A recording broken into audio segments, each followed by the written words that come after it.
I just got home on Friday and was looking forward to the weekend. My wife met me in a different way, not with the usual smile and peck, but looking flustered and determined about something. Something seemed wrong. I greeted her and asked about the children, saying that it was Friday and they should be home. She informed me that the children were with their mother until Monday, and she had an insistence in her voice saying that she needed to speak to me. She mentioned that she had something to tell me, admitting that it might be difficult for me to understand. She assured me that it wasn't something negative, but it could be difficult to understand at first. She asked me to try to understand if I love her. I agreed to try to understand, and she thanked me, stating that it was something that had been on her mind for a long time and might seem silly or strange at first. She then revealed her desire to fornicate with others, and despite my initial laughter, she expressed seriousness. I asked if she was divorcing me, but she assured me that she loved me and would never leave me. She emphasized that this is what she needs to do. When she explained her desire to explore the further boundaries of our marriage, anger replaced my initial shock. I expressed my misunderstanding and disagreement with this decision. She insisted that she would do it whether I liked it or not, clarifying that she had never cheated on me and had no intention of doing so. She assured me that she had promised to take precautions and not deny me anything in our bed. However, I wasn't fully present in the conversation, and she noticed that my mind was wandering. She emphasized that it had nothing to do with us and made it clear that it was a personal need that she had to fulfill. Despite her pause, I remained motionless and did not respond. I just sat and watched, looking almost catatonic. My wife of 17 years just destroyed me and expected me to like it, or at least put up with it. I didn't, and I never will. Veronica, my wife, expressed her need for this change by explaining that she is reaching a stage in her life when she really needs it. She shared her story as a girl when we got married, and how she had never known another man. She emphasized her desire to explore and understand lovemaking, clarifying that it was only about the physical aspect, not love, except as far as I was concerned. I continued to watch, unable to say anything. The discovery that my wife wanted to meet other men, not just one, but several, caused great anxiety. The most shocking thing was that she expected me to agree with it. Veronica was urging me to say something, but I couldn't find the words. Instead, I got up and went upstairs to the bedroom, which was ours. It meant nothing to me now. I felt sick and broken spiritually. My body was numb. I was overcome with fear. In an extremely short time, maybe 15 minutes or less, she managed to destroy our marriage. I sat on the bed, thinking, or rather trying to contemplate. I knew I had to leave the house and distance myself from my wife, a wife who was on the verge of cheating on me and was determined to carry on regardless of my feelings. I was an avid marathon runner in college. Running or long walks have always helped clear my mind. I decided to walk far. I changed into a suit and wore comfy jeans, a Henley shirt, and $1,200 sneakers. Grabbing my wallet, cap, and sunglasses, I headed down the stairs. Veronica remained seated in the same spot where she had revealed her intentions to explore close encounters with other men. I stopped for a moment, looking at her. She felt like a stranger again. Looking back at her, placing my hand on the doorknob, I asked who she was. I turned and left, closing the door behind me. As I briskly moved forward, her words were drowned out as I slammed the door shut. I was already past my neighbor when she called me to come back and talk. She caught up with me, ran beside me until she was out of breath. She continued to plead, saying that we needed to talk and that she loved me. She assured me that she wasn't doing this to hurt me and emphasized that we still exist. She confessed her love and asked me to come back. Eventually, she gave up. I think she collapsed on the sidewalk, but I didn't look back to confirm. I couldn't look at her. She couldn't keep up with the pace I was setting. I could still run a marathon in under 3 hours without breaking a sweat. Soon I was 2 blocks away and she was nowhere to be seen. Rounding the corner, I sped up, going into overdrive as I called it. I was riding. I could keep up this pace indefinitely, and maybe I would. We met in college. She distributed cups of water to the participants of the 10-kilometer race. I won that race. I joked with her later that I won because I raced to find her before she slipped away. I caught her in time before she disappeared into the crowd of spectators. We got along instantly. She worked as a secretary to the dean of the business school. Although not a college graduate, she has landed significant work thanks to her meticulous attention to detail and dexterity in written communication. At the time, I was a graduate student studying electronics and computer science. We dated for 6 months before we broke up, and it was incredible. Despite being a girl, she was exceptionally adept at intimacy and she really enjoyed it. It didn't occur to me at the time, but she was fascinated by nature. There were signs, it's just that she never fully took it in. We got married a few months after I graduated and 14 months after we first met. I was 26 and Ronnie was a year older at 27. Yes, I'll repeat myself. At 27, she was still a girl. Kelly and John Jr. arrived at the 9th and 10th years of our marriage, respectively, and we were thriving. Ronnie continued to work as secretary to the dean, and I worked as a computer systems engineer at Peters Limited, an advanced military research and development company. My boss and the owner of Peters Limited was Bill Schuler, a 60-year-old bachelor with an almost maniacal work ethic. Bill and I weren't just boss and co-worker, we were close friends. Veronica and I were married for about 17 years, and I thought they were wonderful. However, apparently Veronica thought otherwise. Over the past few months, Ronnie has become somewhat distant, occasionally irritable with me, and less often with the children. This led to several heated arguments. Although being short was one thing with me, I couldn't stand it when it came to children. I thought she might be menopausal. I didn't understand female biology well, but I knew some things. I had intended to look into this in more detail, but never got around to it. Now that I was walking, I wished I was. Veronica explained to Roberta that she did not know where her brother Bobby was. She mentioned that he had left the house around 5 p.m. on Friday and had not been seen since. Expressing her anxiety and frantic state, Veronica sought Roberta's advice, expressing concern about Bobby's whereabouts and pleading for help. Roberta Mason could have been my wife's twin, and they were often mistaken for sisters. Both had flowing red hair, curvaceous figures, and charming freckles. Roberta was maybe an inch taller than Ronnie at 5 feet 7 inches, but otherwise they were clones of each other. However, Bobby's character was different. She was firm, slow-talking, and less prone to it, still single at 40. No, she was not gay, but she preferred independence. Roberta Mason inquired about John, expressing surprise that he was acting this way. Veronica revealed that they had a disagreement and John left without speaking.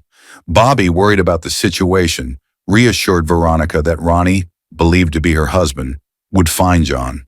However, Bobby wanted to know the details of their argument, to which Veronica responded vaguely, stating that it was a personal matter and nothing that should have made John leave. The situation was commented on by Roberta's psychologist, who expressed her intention to learn more when they find John. She noted that Veronica waited too long for the call, hinting at sarcasm. Despite their good relationship, Roberta always felt that Veronica was a bit stupid. Roberta then asked details about John's departure, including the direction he was heading, his clothes, and whether he took his coat or the car. Veronica provided information that John was walking east toward Baxter, wearing a dark green t-shirt, jeans, and a Cubs baseball cap. She mentioned that he didn't bring a coat or a car, expressing concern about the freezing weather. Roberta recognized the urgency of the situation and told Veronica to stay home and get on the phone in case John called. She assured Veronica that she had her cell phone and would keep her updated when she went looking for John. The road was icy, so Roberta Mason was driving at the speed limit. 10 miles out of town, her cell phone rang, and she stopped to answer it. She found out that John was in Baxter, and expressing her concern, decided to head there before hanging up. In Baxter, a small town of 150 people, John found himself indifferent to the place, enjoying the hot food and the warmth of his cell. The steel door at the end of the hall slammed open, and though John couldn't see who was coming, footsteps signaled that someone was approaching. As the only prisoner, it had to be him. Upon arrival, Roberta asked John if he was proud of himself. He asked if Veronica called her, and Roberta confirmed, indicating that she was already on her way looking for him. She expressed concern about his actions, noting that he has children at home and a worried wife. John sarcastically remarked that children can be excited, but Veronica is not. Roberta admitted that Veronica didn't give many details, only mentioning the fight and John leaving. John explained the rift by revealing Veronica's intention to fornicate with other men, whether he liked it or not. Roberta's face remained calm as John detailed Veronica's plans. The guards sympathetically opened the door to John's cell, and they made their way to the front reception area. John was informed that he had been released on bail, but had to return by Friday to turn himself in. The jailer advised him to pay a fine and make restitution for the bar fight, which left chairs broken, a table damaged, and a mirror broken. John agreed, acknowledging the logic of the advice. During the 2-plus-hour drive back, Roberta questioned John about the bar fight. After he shared his story, she was silent for a while and then began her analysis. As John's sister, she considered herself his patient and insisted on helping him, noting that women go through changes that men cannot understand, attributing it to hormonal factors that can cause fear and insecurity. I conveyed to Bobby that I was not naive, emphasizing that other women do not engage with other men to improve their lot. I spoke with conviction, defending my position. Bobby countered by sharing the statistic that 60% of men and 40% of women engage in extramarital affairs, contributing to the high divorce rate. She suggested that Veronica might be going through such a phase and needed my support. As I started to answer, she raised her hands to stop me. She clarified that she was not in favor of Veronica fornicating with other men. Instead, she urged me to talk to her, hold her hand, and guide her through this difficult time. Bobby emphasized that Veronica needed my strength and support. I expressed my willingness to do anything to help Veronica, with the condition that if she allowed another man to fornicate with her, our relationship would be over without exception. I made it clear that if she showed me that way, I would do everything in my power to bring about consequences for both her and her lover or lovers. Bobby fell silent again, and I felt uneasy, taking her thoughtfulness as judgmental. Then the conversation turned to lighter topics. Watching me walk 100 miles in 2 days, Bobby recognized it. I downplayed it by saying it was something I could do, and I needed time to introspect, dismissing it as no big deal. It was a hell of a feat, especially with the temperature and road conditions at this time of year. "What did you think?" she said. She meant how could I not think about the weather and road conditions? But I extrapolated her words to my thoughts about Veronica, myself, and our marriage. Christmas was 3 weeks away, and it was supposed to be a real holiday. What was waiting for me under the not yet planted tree? Perhaps a contraceptive that carries someone else's semen has been used. I felt furious and couldn't bring myself to go home. I had Bobby drive me to Peter's, explaining that it was Sunday and I needed some time alone. I suggested that she go there tomorrow and tell Veronica about my need for solitude. Bobby expressed his understanding and mentioned that he would talk to Veronica, who was very worried about me. She assumed that Veronica might reconsider her plans, if any, now that she knew my feelings. I assured Bobby that I wouldn't do anything rash, and I just needed more time to think. After dropping me off, I watched Roberta drive away before entering my office. Although she believed that Veronica could postpone her plans, I couldn't help but worry that she might have already carried them out. Reflecting on the loss of trust in my wife, I found it a significant and troubling situation. "He's afraid he's lost you," Roberta commented as she walked in, throwing her coat off her shoulders without a welcome. Veronica dismissed the idea, stating that she told me he would never lose her. Roberta challenged her, pointing out that when she mentioned making love to other men, any man would think the same thing as me. Veronica, looking concerned, asked if I had told Roberta. Roberta confirmed, saying that she was my sister and that such secrets could not be kept for long. Veronica defended her desire to research by framing it as something she had always wanted to know about and felt was right. Roberta issued a warning saying that if Veronica started doing this, she would lose me, our children, and most of the friends and relatives who loved her. She emphasized the seriousness of the situation, asking if Veronica was aware of the consequences.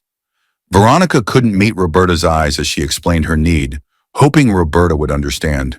She revealed that it consumed her for a long time, expressing her uncertainty about being able to help herself. Veronica emphasized that John had always understood her and needed him to do so again. She admitted that she couldn't live without him, but she wasn't sure if she could resist fulfilling her desires with someone else. Expressing the real danger of open deception, Veronica admitted that the overwhelming feeling and need inside her was difficult to resist. Roberta responded by sharing her perspective, saying she could relate to such strong feelings. She explained that despite loving men and not being gay, she chose not to marry because she knew she couldn't stay faithful to one person. She warned Veronica of the potential consequences of her proposal, stressing the risk of losing everything, if she didn't act soon. Veronica admitted that Roberto might be right and began to sob. Roberta comforted her, assuring her that everything would be fine. She offered to stay with Veronica for the night and promised to come the next day when John returned, ready to consider the situation. Roberta expressed her gratitude for Veronica's confession and advised her to give up the idea of being with other men. She emphasized the importance of convincing her husband that he has nothing to fear, acknowledging it as a difficult task. Veronica nodded, allowing herself a small smile, though Roberta didn't notice her wide-eyed squinting in response to her last words. Realizing that it is impossible to get her husband's consent, Veronica was faced with a decision, either to completely abandon her plans or to persuade her husband otherwise. It was two different choices, but her priority was to get him back as her love for him remained undeniably true. For the first time after his sudden departure, Veronica felt some clarity. The answers were within reach. She will find out soon. The next morning I woke up on the office couch feeling a little stiff. The long walk and suboptimal sleeping conditions took their toll. Having grown accustomed to marathon distances over time, military-style endurance walks have been rare for me, especially in the last decade. Still, I prided myself on not losing my point. Not yet. I parked in front of the house a little after 10 a.m., knowing Kelly and John Jr. would be at school. Veronica opened the door, hugging me tightly. Her relief upon my return was palpable. My wife expressed relief, assured me that she was no longer worried, and asked me to forget what she had said before. She admitted she was an idiot and mentioned talking to Bobby, who helped her figure it out. I remained cautious. My suspicions remained, as she seemed to drop something she had flatly refused to discuss a few days earlier. I confirmed her statement with a low-key reply, hoping she meant it. As I entered the kitchen, I noticed Bobby sitting at the table sipping tea. I greeted her and asked if she was there to support my wife's story. Bobby confirmed that they had a long conversation and expressed his hope that we could get over the situation by calling her a dumb woman's head. Despite the assurances, something was off and I found myself in a rather difficult position, not trusting my wife. I nodded, hesitant to take anything for granted despite Bobby's insight. She did not witness or hear Veronica as I did during the confrontation on Friday. Over the next few days, Veronica worked hard to calm me down. I was almost beginning to be swayed by Bobby's explanation of the stupid woman's head. Then came Thursday, a peculiar phone call with background noise. I didn't tell Veronica about it, but I made out the words call, sale, call, my cell. Upstairs, I found her cell on the dresser, checked her call history, noted 6 unknown numbers, and felt lucky. With my military background, I knew it would be easy to uncover the identities behind these numbers. Illegal, yes. But my boss used his permission for a similar situation. A year has passed. Now it was my turn. It was not a faultless state. When I caught her with the evidence, she was mine. Feeling confident that night, the love-making sessions were more than good. She has definitely made a difference in the last 6 days. I was hoping I wouldn't have to give it up anytime soon. Arriving at the lab early, I wanted to catch Tim before he left for the field. Tim, our systems installer and field technician, shared a camaraderie with me fueled by many drinks as we cheered on our alma mater, Ohio State. I called out to Tim as he passed, asking if he had a moment. He stopped on the way out and agreed to come into my office when I mentioned that I had a problem and needed his help. In my office, Tim sat in a chair, and I sat next to him. I remembered the incident last year when Mr. Peters had made him spy. Tim suddenly became attentive, expressing concern about my involvement in such a thing. I explained that I had reason to worry and asked if he could help me. Tim agreed to help, but warned about the risk, stressing that I had to be sure. I nodded and assured him that if I had anything, I would contact him and ask him not to discuss it even with me. He agreed, suggesting that I do a spot check within the next month and then get back to him. I gave him the phone numbers taken from my wife's cell phone, admitting that I didn't know them and that it could be nothing, but it could also be significant. Tim agreed that this was a good start and pointed out that it was not illegal to have my name on the account, which I confirmed. Reflecting on my wife's actions, I realized that she underestimated my technical savvy and connections in the field. If she was going to cheat, her chances of escape were slim unless she managed to completely dispel my suspicions. It seemed like a shaky strategy, but perhaps her only option. Life settled down at home with happy children, a happy Veronica and me pretending to be happy. A week later, Tim asked to meet at our usual place and reported that he had checked the numbers, got the addresses, and caught Veronica at two of them in the following days with photos, film, and audio evidence. I was informed that my wife was definitely cheating on me, to which I replied nonchalantly, asking for more proof, especially the extra film, as I had plans to destroy her along with her lovers. Tim expressed concern, suggesting that Veronica might have run some sort of scam, but I assured him that I would not use the evidence gathered in court and had another purpose in mind. Tim, enjoying the spy aspect, agreed to get more evidence. 3 weeks later, armed with extensive information about the individuals involved, I marveled at the depth of Tim's investigation. Now it was necessary to choose a suitable time and battlefield. I needed to talk to Bobby, and we went over the evidence together in her office. The sister expressed disbelief and irritation, admitted that Veronica had even deceived her. Reflecting on the situation, I shared my frustration at feeling cheated and sometimes getting sloppy seconds. Bobby advised against revenge, stressing that it would only eat away at me afterward, and our children would eventually make judgments about both of us. Despite my mental anguish, I recognized her wisdom and decided that open revenge against Veronica was unacceptable. However, I thought about getting revenge on her lovers, believing that if done properly, it would make her incredibly unpopular in no time. As it turned out, she had 5 lovers, not 6. The extra number I got was the wrong dial for her mobile. 4 of her associates were married, all had minor children.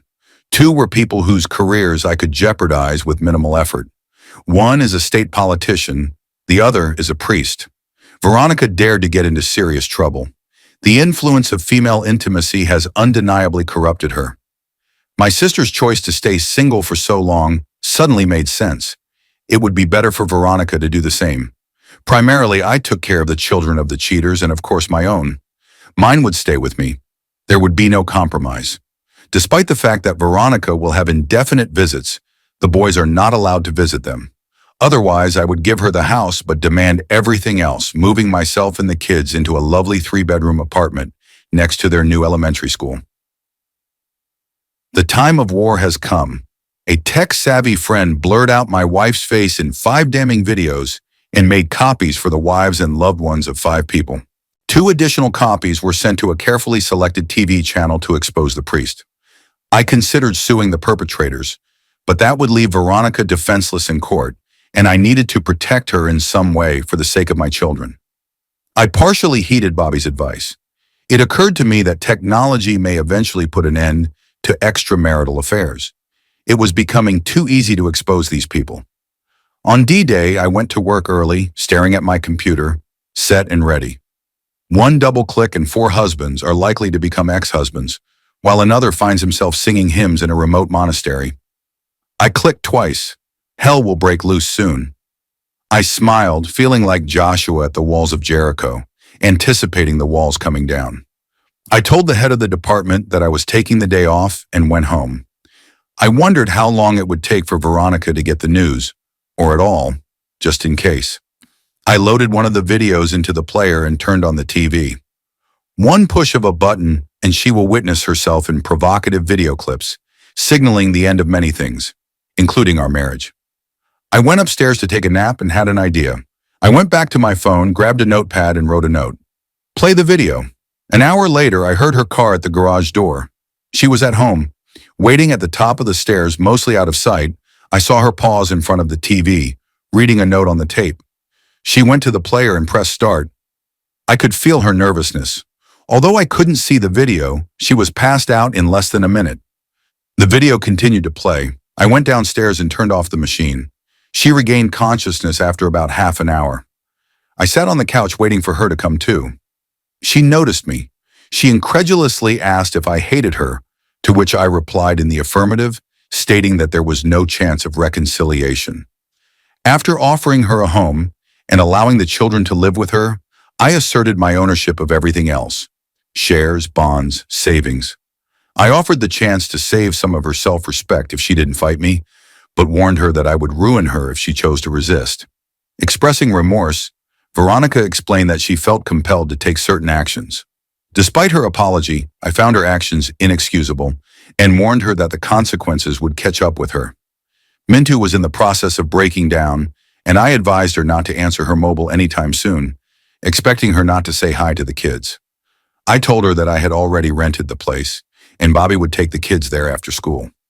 Although she had visitation rights, I made it clear that none of her male friends were welcome. She nodded in understanding. To her credit, she didn't start crying or make excuses. Anticipating that tears would flow within 2 minutes of my departure, I left. Now all married persons were divorced from their wives and taken to the cleaners.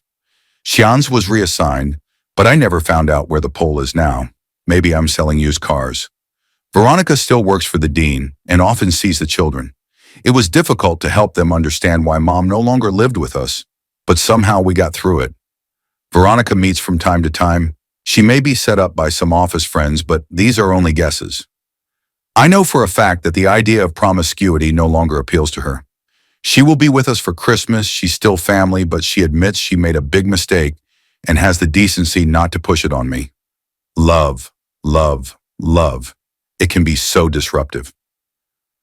The second story.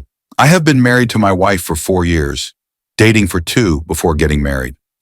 Although we are still relatively new to marriage, our relationship seems strong with no signs of trouble. Our love was genuine, and we built a foundation of trust during our courtship. I am 30 and she is 26. The incident that exposed my wife's infidelity happened on July 4th during a party organized by her friend. Let me provide some context before discussing the incident itself. About a week before the 4th of July, my wife mentioned her friend's 4th of July celebration, and we usually have a reliable babysitter for our 3-year-old. We usually notify the babysitter in advance of our babysitting needs for that particular 4th of July event. My wife informed me that she had contacted the babysitter, who said her schedule would be full and she could not make it.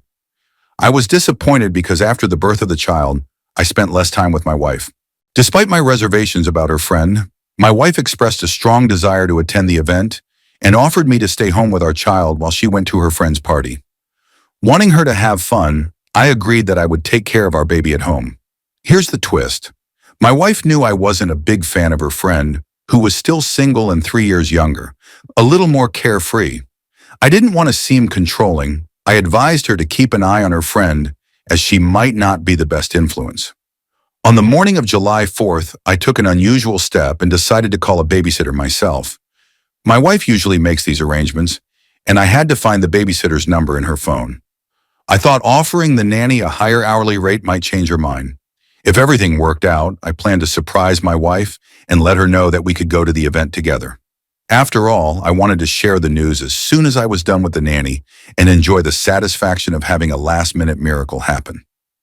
Things started to unravel when I called the babysitter and asked her to consider babysitting my son that evening.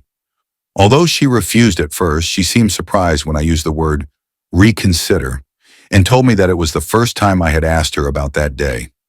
Her surprise caught me off guard, and I asked if she remembered my wife calling her to arrange the party.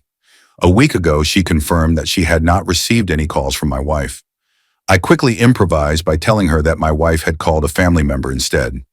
It turned out that the wife had lied for some reason, but I couldn't figure out why, causing anxiety. I arranged for the babysitter to come to us at 10 p.m., and my wife mentioned that she was leaving around 8 p.m. for an event. Before ending the conversation with the nanny, I told her not to tell my wife that she was coming. I explained that I wanted to surprise my wife and keep the planned exit a secret. I almost tripped over my words when the sitter reminded me that I had mentioned my wife's earlier attempt to get a date and time. I managed to cover it up by saying that we both thought the date was canceled, but since she was on board, it would still be a nice surprise. As planned, around 8 in the evening, the wife left. I waited patiently for the sitter, who arrived on time. Once she was there, I headed to the party my wife had mentioned.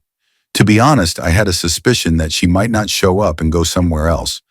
But to my surprise, she was actually at the party. Her friend met me on arrival and surprised her to see me there. She quickly called my wife.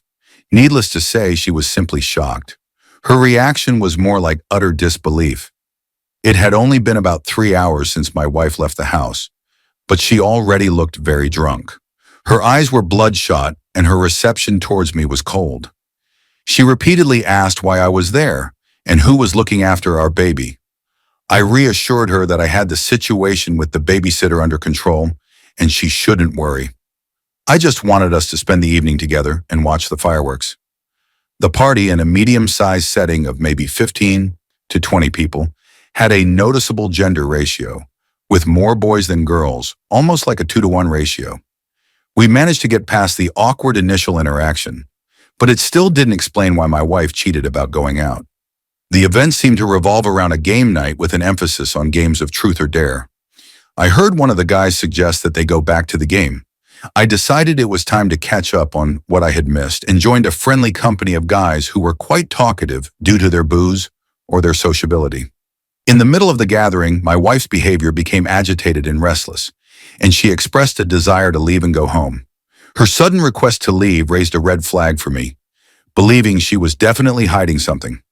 I assured her that we could go home, but asked her to try the drinks for a moment since I had just arrived. I headed to the kitchen and struck up a conversation with one of the guys there. Introducing myself to a random guy, I asked if he enjoyed the party. He also introduced himself and confirmed that he was indeed having a good time. I told him I wanted to make a move on one of the girls at the party, but I wasn't sure which one was available. I started pointing out different girls one by one, and he helped me identify who was already in a relationship and who seemed open to an approach. Using this approach, I eventually pointed to my wife without revealing her identity to the stranger. Then I asked him what he thought of her.